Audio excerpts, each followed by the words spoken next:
اپنی نسلوں کی خود تربیت کرو۔ آپ ان درس گاہوں پہ یا ان دانش گاہوں پہ اپنی نسلوں کو نہ چھوڑنا۔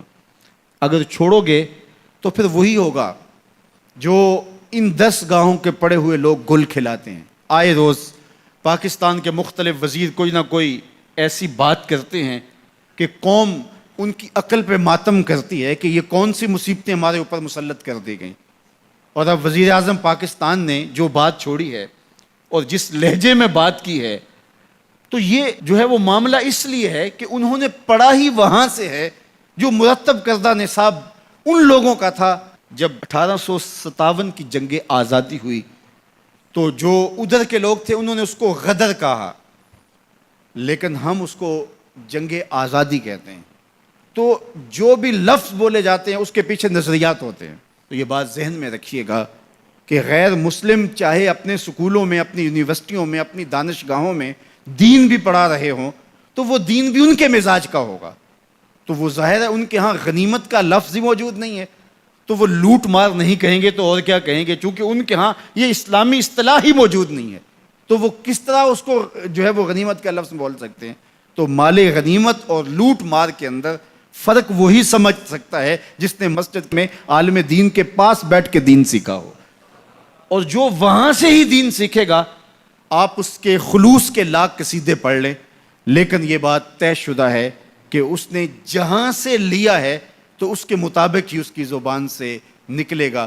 اقبال نے جو لیڈر کی خوبیاں بیان کی، یہ خوبیاں ہونی چاہیے: چے باید مردرا تبے بلندے مشرب نابے دلے گرمے نگاہ پاک بینے جان بے تابے۔ یہ 5 چیزیں ہیں، ان میں سے دوسری چیز مشرب نابے، اس نے جہاں سے پانی پیا ہے، جہاں سے اس نے غذا لی ہے، جس گھاٹ سے اس نے اپنی غذا لی ہے، وہ مشرب پاکیزہ ہونا چاہیے۔ اگر وہ مشرب پاکیزہ نہیں ہے تو اس کے اثرات بدن پر ضرور ہوں گے۔ اس لیے اپنے مشرب اچھے کرو، اپنی اولادوں کے مشرب اچھے رکھو۔ یہ فیشن کے فلاں سکول میں ہم نے اپنے بچوں کو داخل کروانا ہے، یہ نسل کو لے ڈوبے گا۔ یہ 4 دن کی زندگی اصل ہماری زندگی آخرت کی ہے۔ اس لیے اس دور موجود کے اندر اگرچہ اس طرح کی درس گاہیں جو ہے وہ نایاب تو نہیں، کامیاب ہوتی چلی جا رہی ہیں، جس میں اسلام کی روح کے مطابق پڑھایا جا رہا ہو، لیکن آپ کو مجبوراً کہیں بچے داخل بھی کروانے ہوں، لیکن ان کی تربیت کا جوہر آپ کے اپنے ہاتھوں میں ہے، اور کبھی ضائع نہ ہونے دیں۔ مت چھوڑ دیں کہ یہ اسکول، یہ کالج، یہ دانشگاہیں، یہ یونیورسٹیاں، یہ ادارے آپ کے بچوں کی تربیت کریں گے۔ یہ آپ کی تربیت کے ضامن نہیں ہیں۔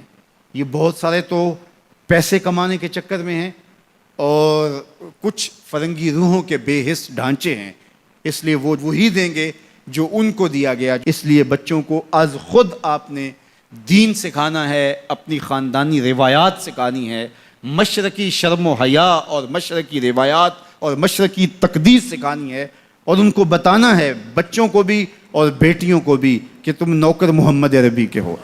تمہارا کلچر مغرب کی ہواؤں سے نہیں پھوٹتا، گنبد خضرا کی ضیاؤں سے پھوٹتا ہے۔ اس لیے ان کی اصطلاحات، ان کی ٹرمز جو ہیں وہ بھی وہی ہونی چاہیے جو اسلام نے ہمیں دی ہیں۔ اس لیے جب ہم اپنی نسلوں کو نہیں سنبھالیں گے تو یہ سب کچھ ہوتا رہے گا۔